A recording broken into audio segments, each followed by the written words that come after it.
Hello, everyone. My name is Alex, and I'm super excited to be here today. I'm a little bit nervous, but I saw how friendly you've been to the previous speaker, so I'm feeling good now.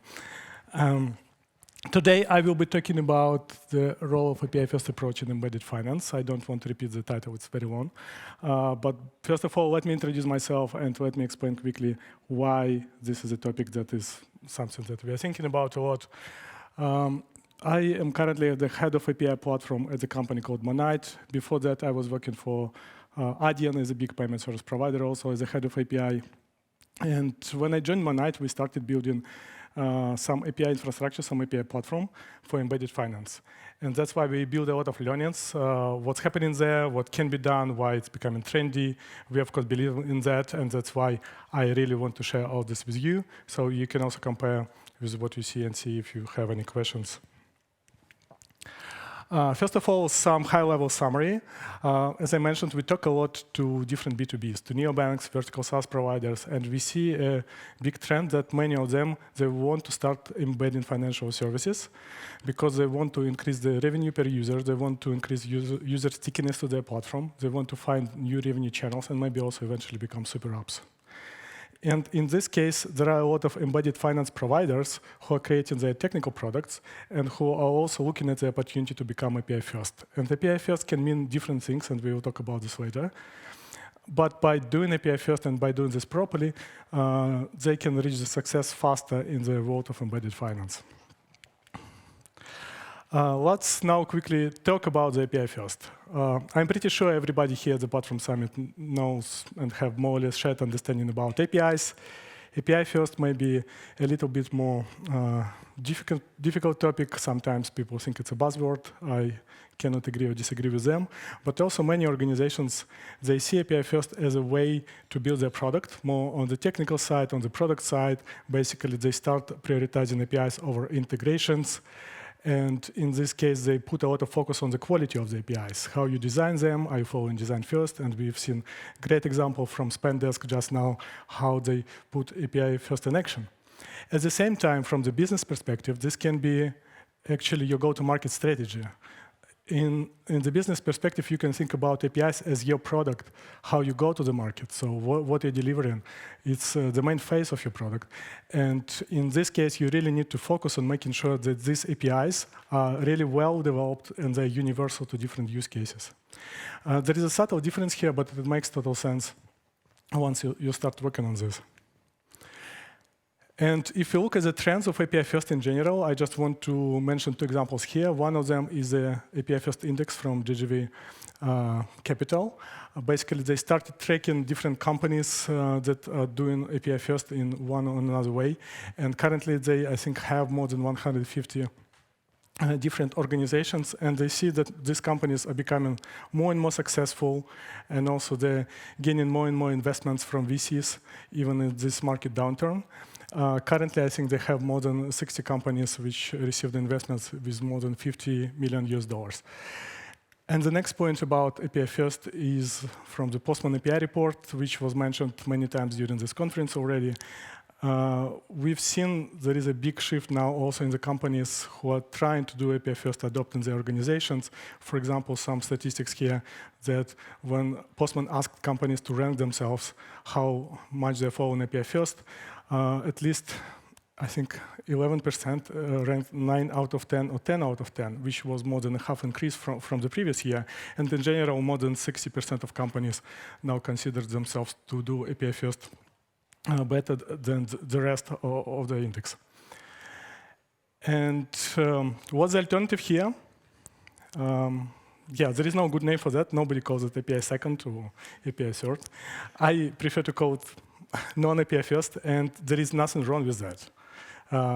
Although it does not sound as fancy as API first, but actually there are many organizations who are already doing this.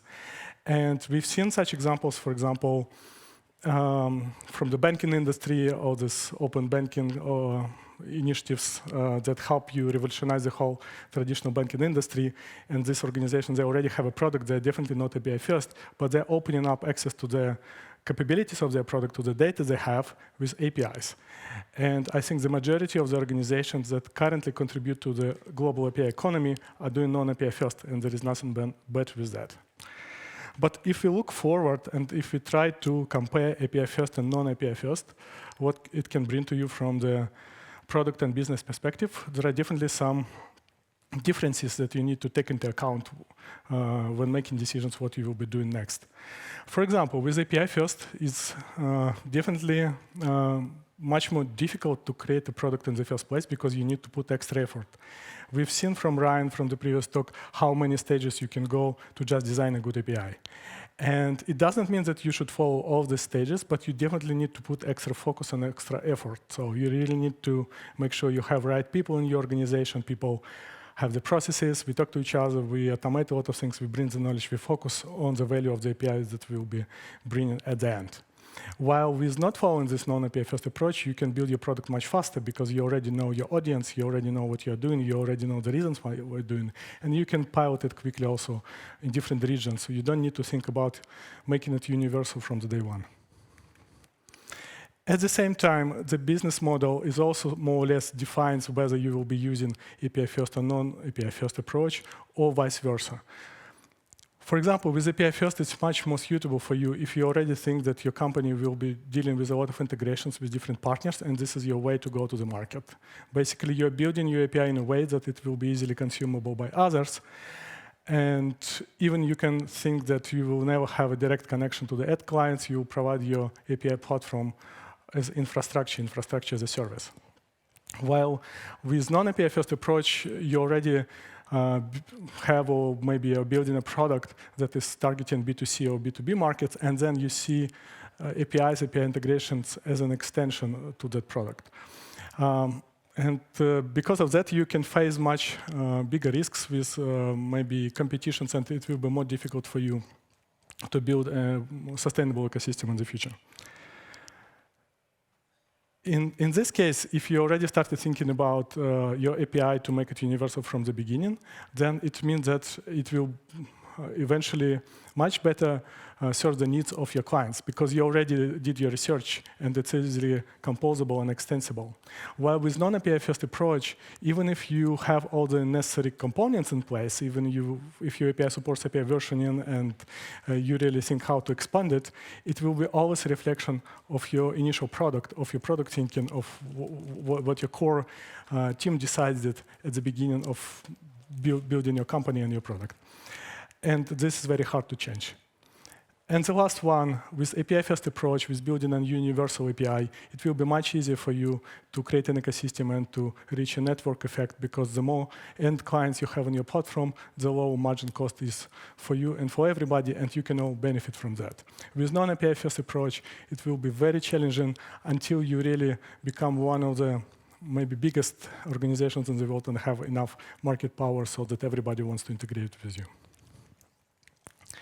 And here, this is just one of the examples of what recently happened to Bill.com, because Bill.com and Intuit QuickBooks, they were partnering with each other for a long time, but recently QuickBooks decided to build their own bill pay product, and in this case, they became a competitor, a direct competitor of Bill.com. And this is what can happen to you if you are not fully following non-API first approach, so you should always evaluate these risks and take this into account. Now, let's quickly look into embedded finance. Here, I really want to start with this iconic talk by Angela Strange in 2019 from Andres Horowitz, when she declared that in 5 years' time, every tech company should become a fintech company. Now it's 2023, 5 years' time will be next year. I don't think that every tech company will become a fintech company by that time, but the trend is definitely there. Why it is there? Because many organizations, they want to have embedded products, embedded financial products, or eventually become a super app. Like in this case, for example, Square, they started as a payment processor, then they added more financial products, also trading products to the application, and they saw a big uplift in their revenue and customer base because of doing that. And it's not only Square, anybody can be doing that. It's just a matter of time and enough technology and technology providers in the embedded finance space. How big is the opportunity here? According to some research, for example, from Oracle here, the value of embedded finance market is expected to exceed $7 trillion in less than 10 years. Of course, we don't know what exactly will happen, but you see the ambition here. And if we look, for example, at this research by Simon Torrance, who is a well-known speaker on embedded finance, he also recognized three main areas. Here it will be about embedded payments, embedded lending, and embedded insurance. And this is also explainable because this is the main financial product that usually you can receive from traditional banks and probably what you also want to embed into the user journey of your current product. At the same time, it's not only about that. Of course, if you see the opportunity, embedded finance is growing, I want to include payments now, I want to include insurance, and there is a good opportunity for you, you can follow that. Or you can identify new areas, new uncharted territories, what else is needed to be solved in this area. For example, we look a lot at what's happening with SMBs, and we see that according to some surveys, you can imagine almost 80% of SMBs feel underserved by their primary bank.